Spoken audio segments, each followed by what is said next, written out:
To properly understand where and why Insurgent went wrong, I have to talk about the ending. Be forewarned, I'm going to spoil the shit out of Divergent, Insurgent, and a little of the beginning of Allegiant. If you don't want spoilers, turn away now. Otherwise, what you hear is not my fault. Got it? Good. Otherwise, you can check out my spoiler-free rogue review of Insurgent right here, or you can check out my book was better review of Divergent with Diane Lee right here. Okay.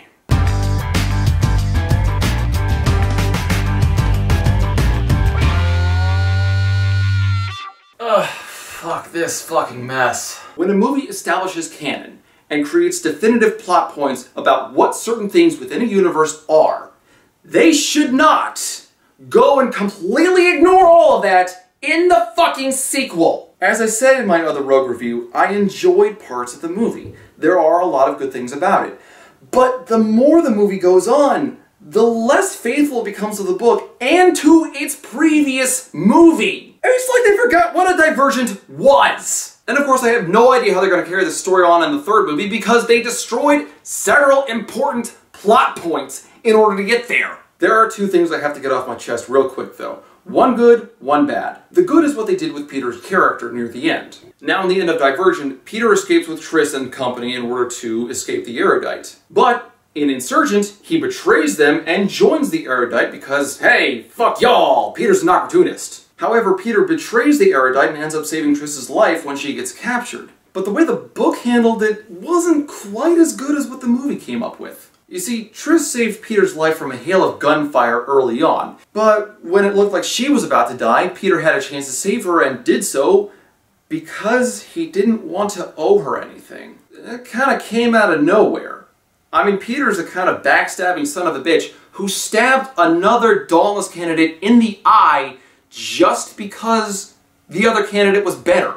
He did this while the other candidate was sleeping in the middle of the night, slipped away, and got away with it. Peter's a selfish bastard. That's why he makes my blood boil. And incidentally, why I love his character, but hey. Why would he have a sudden change of heart for someone he never even liked? I don't know, that just seems like a hanging thread that didn't really add up. But in the movie, Triss gets captured by the Erudite when she turns herself in, and Peter is dragging her along to a simulation chamber at gunpoint, and at one point Triss snatches the gun away from him and is threatening to kill him in front of Janine. Janine's response was a curt, "Oh, go ahead and kill him, we have plenty more guards," to which Peter was of course very surprised. So when Peter betrayed Erudite and saved Triss's life later on, it became more of an opportunistic moment for him to say, "I'm Peter, fuck y'all, ha ha ha ha ha!" That actually wasn't bad, I enjoyed that. Then there's the other big change they had, the infamous box that they kept showing in the fucking trailers. This fucking thing. This was an attempt by the screenwriter to shorten a lot of the plot points from the book, and fair, it's an adaptation, sometimes they have to do that, I get it.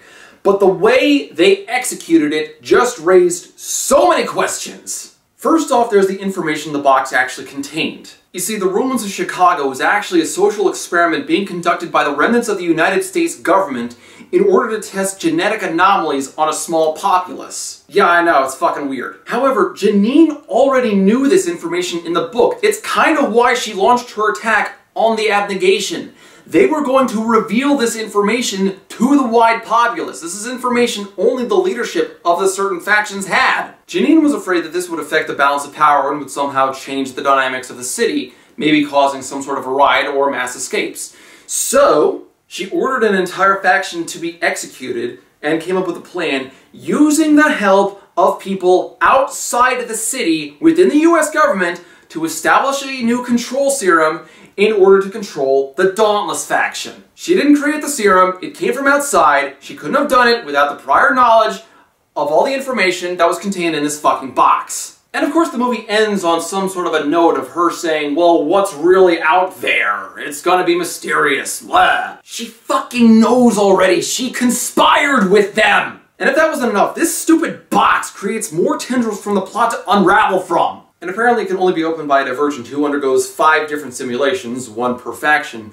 And apparently there were 6 deaths, I believe it was, before Triss manages to open up the box. In the book, Janine was experimenting on Divergent so she could create a serum to properly control them, just like the stronger mind serum she used on the Dauntless faction in the first book. But Triss kept snapping out of the simulations because that's kind of a relevant plot point about what a Divergent is. But even though in the first movie it is established that Trish learns how to snap out of these simulations within minutes, she somehow never snaps herself out of these simulations. Even though these simulations are literally killing her, she never snaps out of them. Did you forget what a divergent was? Did you forget your own previous movie? God damn it, people. Then there's Janine's death. In the book, God, this is becoming a full-on Book Was Better review. In the book, Janine was killed by Tori, the woman who helped Trish discover what a divergent was, because Tori believed that her brother was killed by Janine, who was a divergent. Janine's death in that way had a very personal connection to Tori, and that becomes relevant in the third book when it reveals that Tori's brother's still alive and living on the outside world working with the US government. In the movie, though, Janine's death is just this rushed thing where she's shot in the back of the head by Evelyn, For's mother, in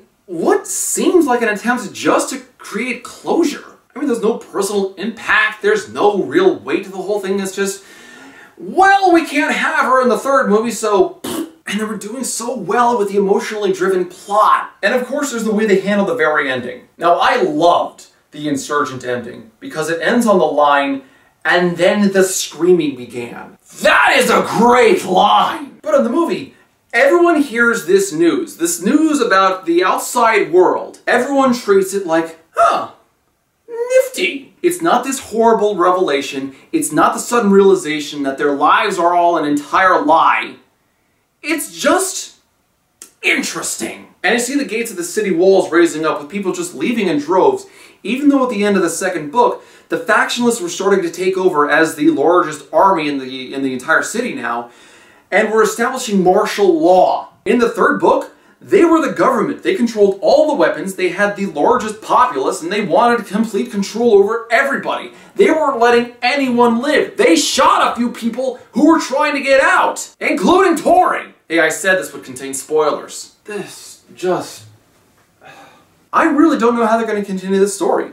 I mean, they're creating a significant divergence from the plot here, pun intended, to the point where unless they create some last-second take-back bullshit plot point, they're gonna have to change a lot of the plot on the third movie. And apparently we have to wait until 2017, I think it was, until Elysian Part 2 to come out. Oh boy, how can I contain my excitement? A lot of this is gonna be repeated in a Book Was Better review of this movie, but that's not gonna be for some time. I think I need some time to cool off from this whole thing.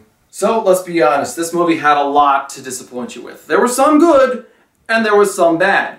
What did you think of it? What was the good? What was the bad? Comment below and tell me about it. All I know is I'm just worried about how much worse it can get at this point.